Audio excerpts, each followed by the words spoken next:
പ്രിയപ്പെട്ടവരെ, ഒരു fish tank ഉണ്ടാക്കാൻ വളരെ എളുപ്പമാണ്. നമ്മുടെ മുറ്റത്ത് നല്ല വെള്ള സ്ഥലം നോക്കി ഇതേപോലെ 8 കല്ലുകൾ 2 സ്റ്റെപ്പായിട്ട് വെക്കുക. 8 ഇഞ്ച് ഉയരവും 8 ഇഞ്ച് വീതിയും 1 അടി നീളമുള്ള കല്ലുകൾ ചുറ്റും വെക്കുക. അതിൻ്റെ ഉൾവശത്ത് ഇതേപോലെ പഴയ ഫ്ലക്സോ ചാക്കുകളോ ഒക്കെ വിരിക്കുന്നത് വളരെ നല്ലതാണ്.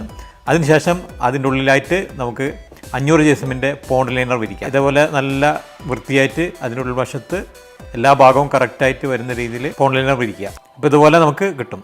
അതിനുശേഷം അതിൽ ഫുള്ളായിട്ട് വെള്ളം നിറക്കുക. ഈ വെള്ളം നിറച്ച് കഴിഞ്ഞാൽ ചുളുക്കുകളൊന്നും ഇല്ലാതെ നല്ല ഫിറ്റായിട്ടിരിക്കും. എന്നിട്ട് അതിൻ്റെ മുകളിൽ 8-4 കല്ല് ഒരു വരി ഇതേപോലെ വെക്കുക. ഇതേ മോഡൽ 8-4 കല്ലുകൾ വെക്കുക. അപ്പോൾ ആദ്യം ചുവട്ടിൽ 8-8 കല്ലുകളാണ് താഴെ വെച്ചിട്ടുള്ളത്. പിന്നെ ഒരു സൈഡിൽ 8-4 കല്ല് 2 അടക്കായിട്ട് വെച്ചിട്ടുണ്ട്. അതിനുശേഷം ഈ പോണ്ട് ലൈനർ വിരിച്ചു. അതിൻ്റെ മുകളിലായിട്ടാണ് 8-4 കല്ലുകൾ വിരിച്ചിട്ടുള്ളത്. ഇത് അക്വാപോണിക്സിന് വേണ്ടി ചെയ്തിട്ടുള്ള ഒരു ഫിഷ് ടാങ്കാണ്. ഇതിൻ്റെ മുകളിലായിട്ട് ചട്ടികളൊക്കെ വെച്ച് അവർക്ക് ഇതിൽ മത്സ്യങ്ങളെ വളർത്തി അതിൻ്റെ വിസർജ്യം ഉപയോഗിച്ചിട്ട് ഒരുപാട് പച്ചക്കറികളും മത്സ്യങ്ങളും ഉണ്ടാക്കാൻ സാധിക്കും. അപ്പോൾ ഇത്രയേ ഉള്ളൂ ഒരു ഫിഷ് ടാങ്ക് ഉണ്ടാക്കാനുള്ള പണി.